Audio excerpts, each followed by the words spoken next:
ایک مرتبہ امام اعظم ابو حنیفہ کو لوگوں نے بتایا کہ فلاں بستی میں ایک منکر آیا ہے اور وہ لوگوں کو گمراہ کر رہا ہے۔ امام اعظم کو یہ سن کر بہت فکر لاحق ہوئی۔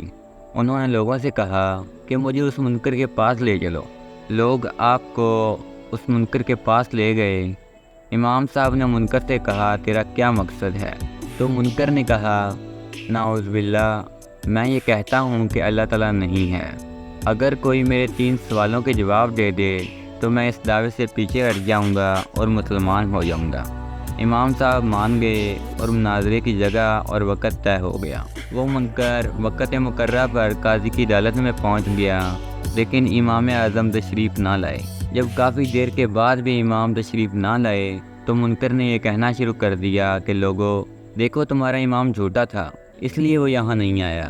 ابھی وہ یہ کہہ رہا تھا کہ امام صاحب تشریف لائے اور کہنے لگے لوگو میری بات سنو۔ بلکہ جب مناظرے کے لیے گھر سے نکلا تو راستے میں ایک دریا تھا۔ جب میں دریا کے کنارے پر پہنچا تو وہاں کوئی کشتی اور ملاح موجود نہ تھا۔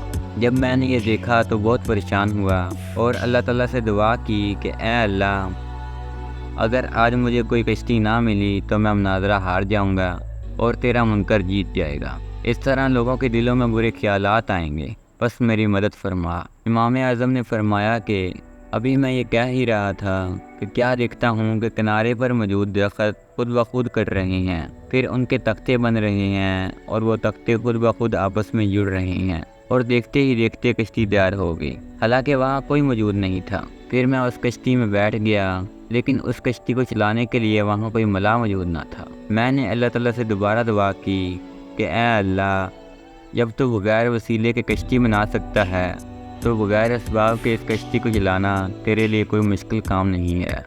ابھی میں نے یہ دعا کی ہی تھی کہ کشتی خود بخود چلنے لگی اور دوسرے کنارے پر پہنچ گئی۔ یہ سننا ہی تھا کہ منکر کہہ کے مار مار کر ہنسنے لگا اور کہنے لگا بھلا بتاؤ بغیر کسی کاٹنے والے کے درخت کیسے کٹ سکتا ہے؟ بغیر کسی تختہ بنانے والے کے تختے کیسے بن سکتے ہیں؟ بغیر کشتی بنانے والے کی کشتی کیسے بن سکتی ہے؟ اور بغیر کسی ملاح کے کشتی کیسے چل سکتی ہے؟ یہ سن کر امام صاحب بولے او بدبخت، اگر کسی بنانے والے کے بغیر کوئی چیز نہیں بن سکتی، اگر کسی چلانے والے کے بغیر کوئی چیز نہیں چل سکتی، تو یہ بتا یہ دنیا کا نظام، یہ چاند اور ستارے اور یہ سورج کا نظام کیسے چل رہا ہے؟ یہ سننا تھا کہ وہ منکر ہکا بکا رہ گیا اور اللہ تعالیٰ کی ذات کو تسلیم کر لیا۔ پھر اس کافر نے امام صاحب سے کہا کہ میرا پہلا سوال یہ ہے کہ اگر اللہ تعالیٰ موجود ہے تو وہ ہمیں نظر کیوں نہیں آتا؟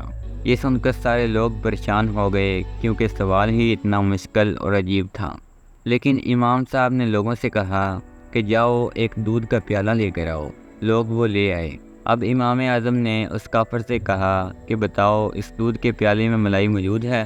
اس کافر نے کہا ہاں موجود ہے۔ پھر امام صاحب نے کہا بتاؤ اگر اس میں ملائی موجود ہے تو وہ ہمیں نظر کیوں نہیں آتی؟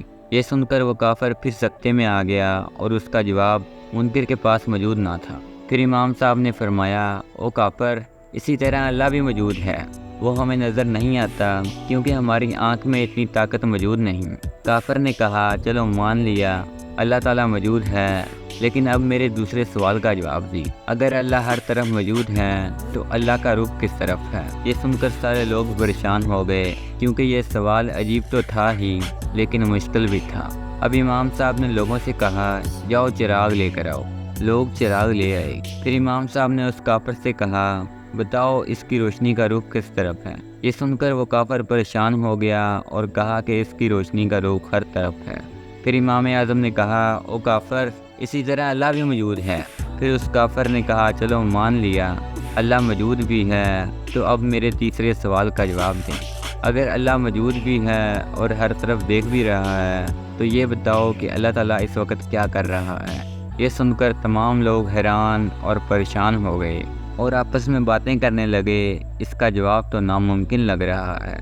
مگر امام اعظم بالکل بھی پریشان نہیں ہوئے، بلکہ انہوں نے اس کافر سے کہا اسے چھوڑو، پہلے میری بات سنو۔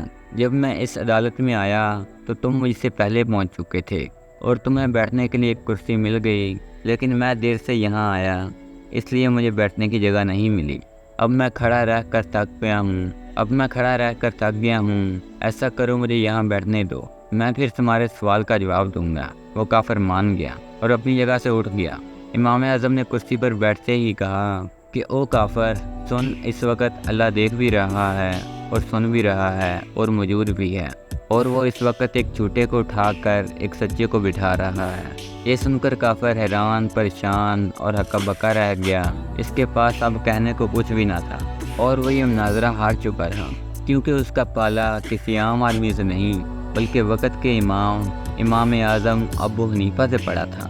اب کافر نے کہا، میں اپنے الفاظ واپس لیتا ہوں اور مسلمان ہوتا ہوں، اب مجھے کلمہ پڑھا دی۔ سبحان اللہ، سبحان اللہ۔